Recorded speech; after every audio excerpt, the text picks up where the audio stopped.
Not surprisingly, our top story here at the Weather Network are the wildfires that are burning in this country, namely British Columbia. Right now, there are 385 fires burning in the province. 160 of them are considered out of control. And so far this year, the number is 1875.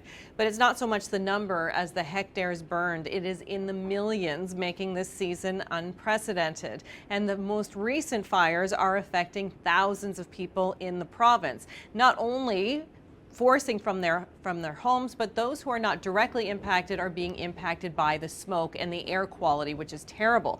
27,000 are under evacuation orders right now. That means they have to leave their homes. And then another 35,000 plus are under an evacuation alert. So just making sure that they are ready to go at a moment's notice. Yes, there is some rain in the forecast this week. This takes us right through until Thursday, but it's not nearly enough to put a real damper on these fires. Will it be helpful? Yes, but not as much as we would like it to. So with all of that being said, I'm going to bring in Mia Gordon, who is our reporter in British Columbia. She's made her way to Vernon and is covering these fires firsthand. Let's talk first, Mia, about the air quality that you've been experiencing.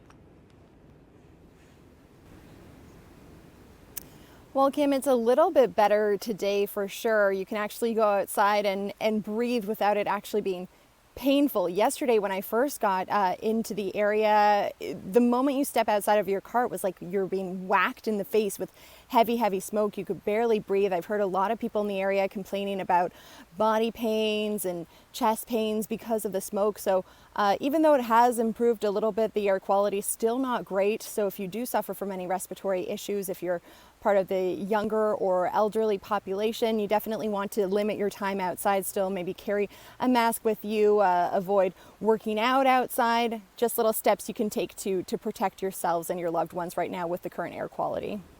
Yeah, and I know you've been protecting yourself as well. You're obviously not wearing a mask to be on television. I saw your tweet earlier. You have an N95 that you are keeping handy in your car and only taking it off when you have to do something like this for us, obviously. But that's the way you have to keep safe now. I've heard, too, people talking about smoke alarms going off inside their homes, even with their windows closed. And speaking of homes, let's talk a little bit about the structural damage and the latest that you've heard.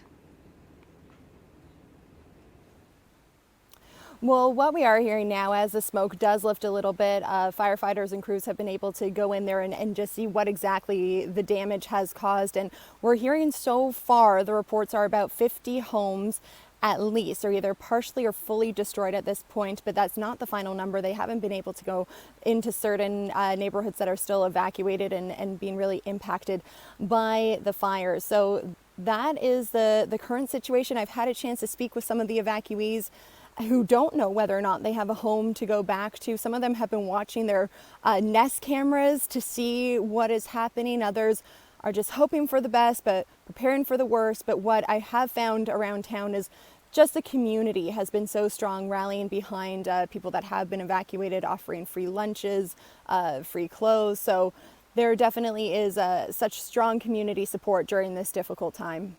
As there always is with Canadians, I find, and you have been doing a great job covering these fires, and I know you will continue.